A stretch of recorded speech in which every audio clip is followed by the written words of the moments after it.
Bismillahirrahmanirrahim. Assalamualaikum warahmatullahi wabarakatuh dan salam sejahtera untuk kita semua.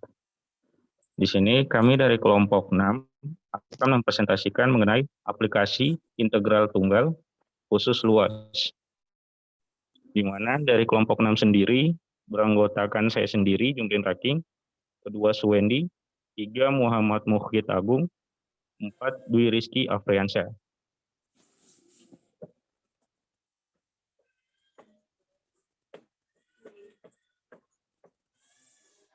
Selanjutnya, masuk ke sejarah kalkulus. Sejarah kalkulus sendiri itu terbagi atas 4 fase.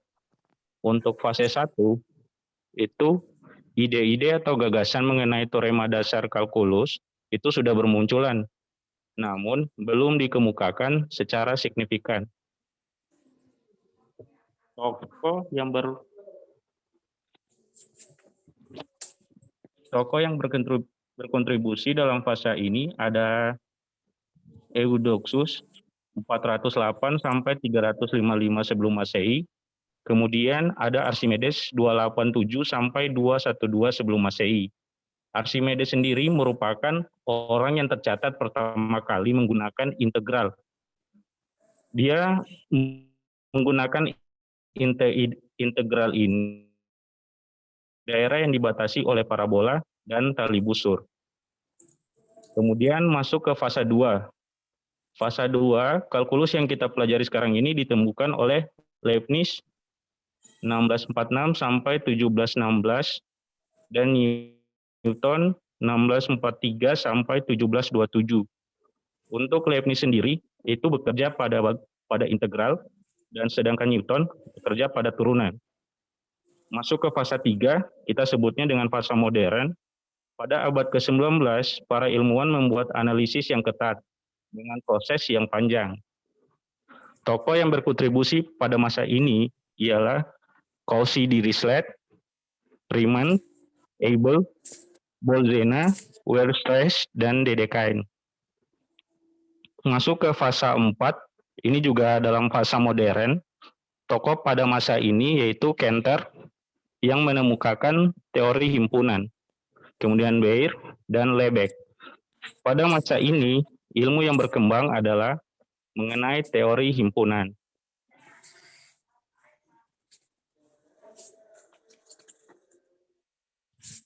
Nah, kemudian masuk pada menghitung luas daerah menggunakan integral. Cara menghitung luas daerah menggunakan integral sebenarnya dibagi menjadi 2 secara garis besarnya, yaitu luas daerah dengan batas ada di sumbu X dan luas daerah yang batasnya ada pada sumbu Y. Kemudian, untuk masing-masing, baik batas di sumbu X maupun sumbu Y, dibagi lagi menjadi beberapa bagian. Untuk lebih jelasnya, kita dapat lihat penjabarannya pada slide berikut.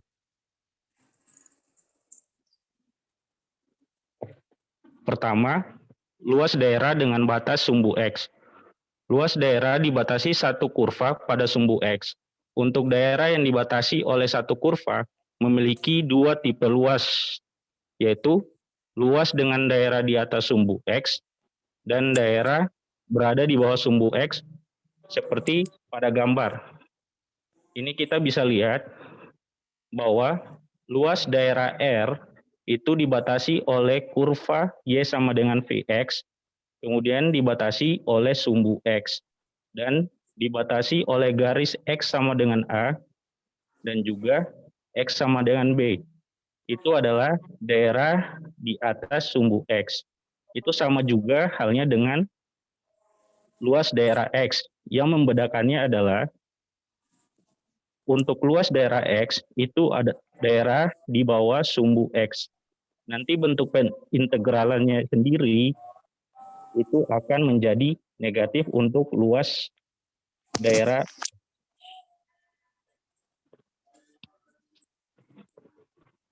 Selanjutnya, untuk slide selanjutnya akan dijelaskan oleh saudara Suwendi.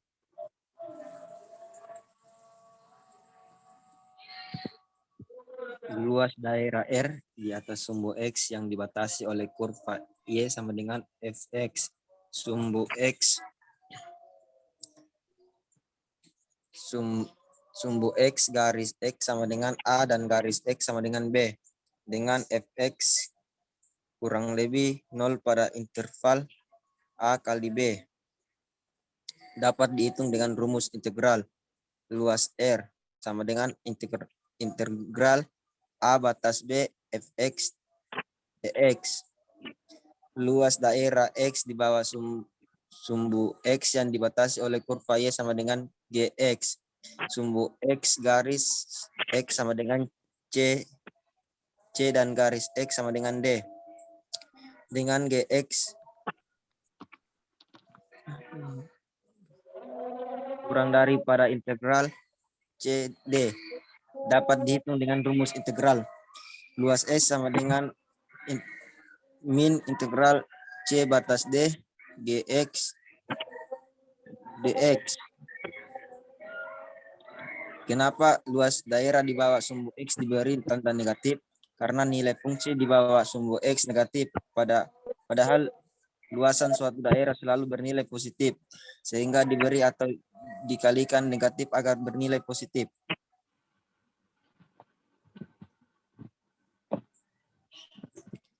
Luas daerah dibatasi dua kurva pada sumbu X.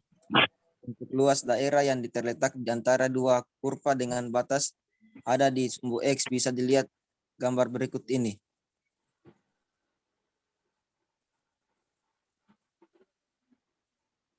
Daerah U terletak antara dua kurva, dibatasi oleh dua kurva, yaitu kurva fungsi Y1 sama dengan Fx dan Y2 sama dengan Gx. Dengan batas kurva sumbu X yaitu terletak pada interval A dan B. Secara umum dapat dihitung dengan mengurangkan kurva atas dan kurva bawah dimanapun letak kurva tersebut, sehingga luas daerah U dapat dihitung dengan rumus luas U sama dengan integral A batas B Y1 dikurang Y2 dx sama dengan integral A batas B Fx dikurang Gx dx.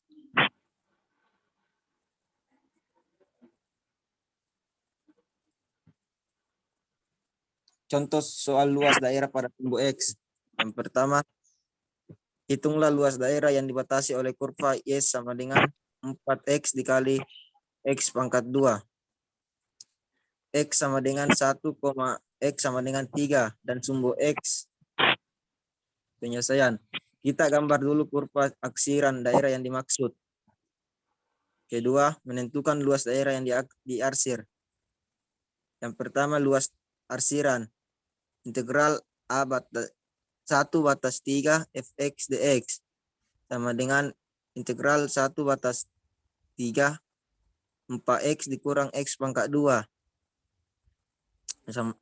sama dengan 2x pangkat 2 dikurang 1 per 3 x pangkat 3 sama dengan 2 dikali 3 pangkat 2 dikurang 1 per 3 dikali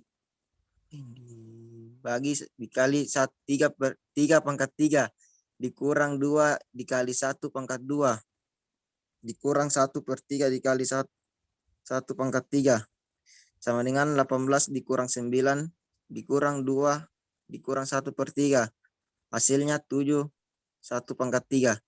Jadi luas daerah yang diarsir adalah 7 1 per 3 satuan luas.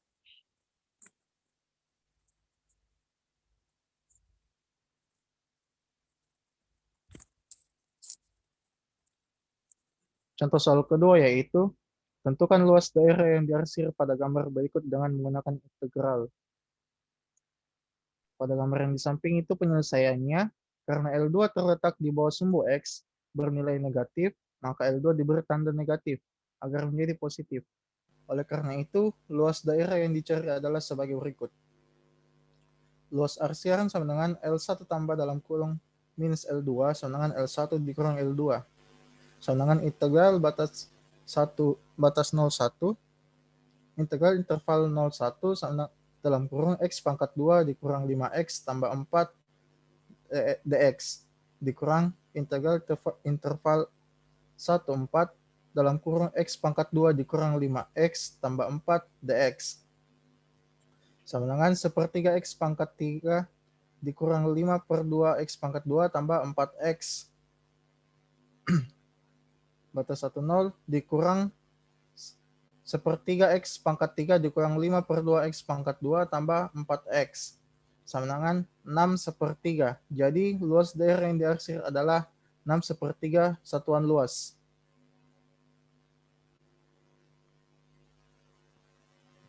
Contoh soal ketiga yaitu tentukan luas daerah yang dibatasi oleh kurva fx sama dengan min sin 0 lebih kecil daripada x, lebih kecil daripada 2pi dan sumbu x.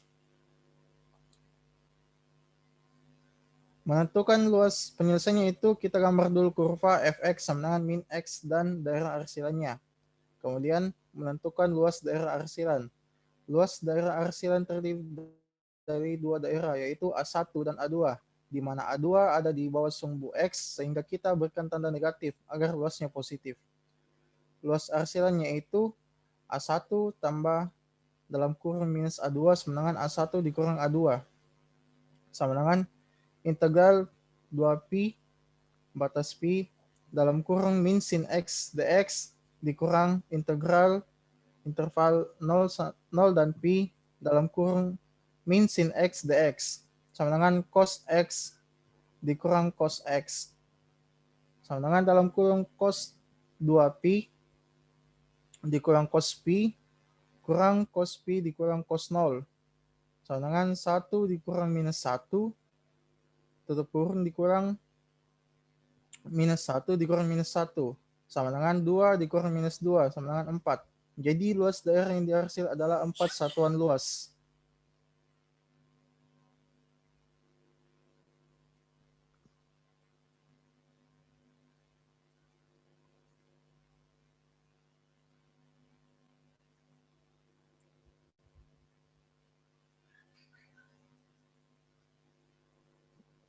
Luas daerah dengan batas pada sumbu Y. Bagaimana dengan luas daerah dengan batas yang ada pada sumbu Y? Rumus dan cara perhitungannya hampir sama dengan luas daerah dengan batas pada sumbu X. Hanya saja fungsinya harus diubah menjadi bentuk X sama dengan FY. Sementara luas yang dibatasi oleh dua kurva, caranya pengurangan fungsi kurva kanan dan fungsi kurva kiri. Kesulitan dari luas daerah yang batasnya pada sumbu Y adalah dalam mengubah fungsinya menjadi bentuk X sama dengan FY. Sehingga kebanyakan soal dikerjakan dengan cara menggunakan batas sumbu X.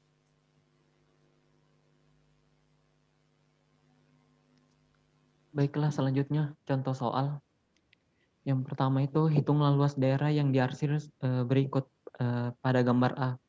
Penyelesaiannya, daerah gambar A dibatasi oleh fungsi linear garis lurus sehingga kita harus menentukan fungsi linearnya terlebih dahulu karena fungsinya belum ada. Pertama-tama garis melalui titik dan X1 Y1 sama dengan min 2 dan 0. Kemudian X2, Y2 sama dengan 0 dan 1. Kemudian kita buat persamaan garis lurusnya.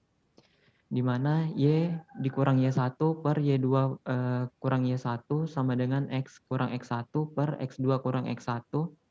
Kemudian Y dikurang 0 sama, per 1 dikurang 0 sama dengan X dikurang min 2 per 0 dikurang min 2. Y per 1 sama dengan X ditambah 2 per 2. Jadi Y sama dengan 1/2 X tambah 1. Artinya fungsi linearnya adalah Y sama dengan 1/2 X tambah 1. Kemudian menghitung luasnya. Luas arsiran integral batas 2, 0, 1/2 X tambah 1 dx sama dengan 1/4 X pangkat 2 ditambah X batas 2 dan 0. Selanjutnya 1/4 dikali 2 pangkat 2 ditambah 2 dikurang 1/4 X dikali 0 pangkat 2 ditambah 0. Sama dengan 3 dikurang 0, jadi hasilnya 3. Jadi luas daerah yang dihasil adalah 3 satuan luas.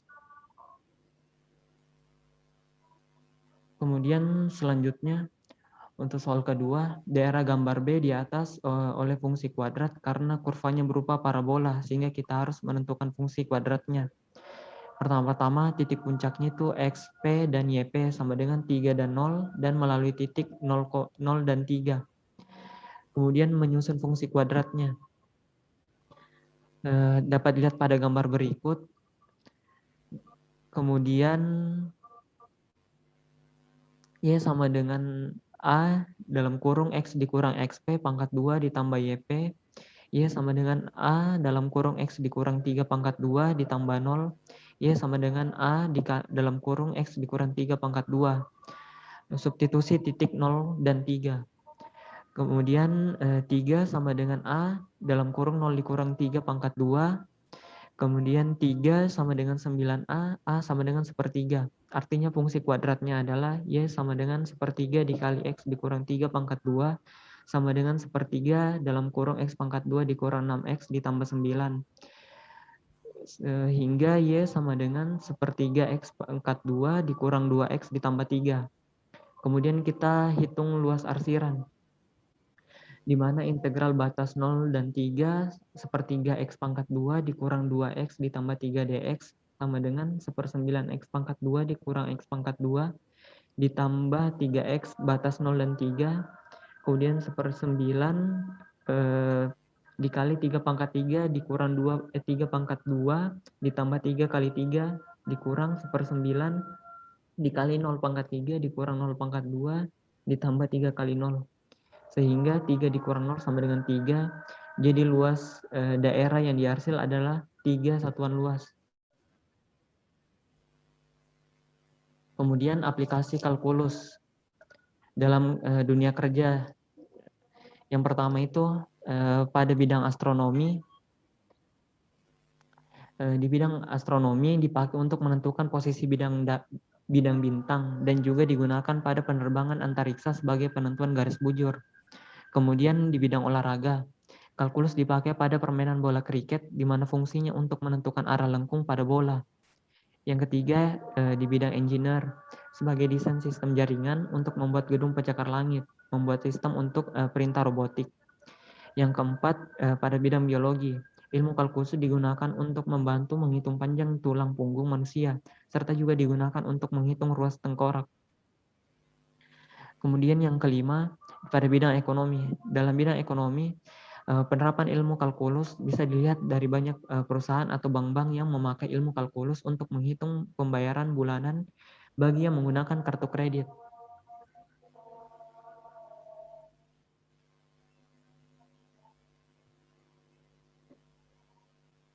Demikian presentasi dari kelompok 8. Kurang dan lebihnya mohon dimaafkan. Wabillahi taufiq wal hidayah. Wassalamualaikum warahmatullahi wabarakatuh.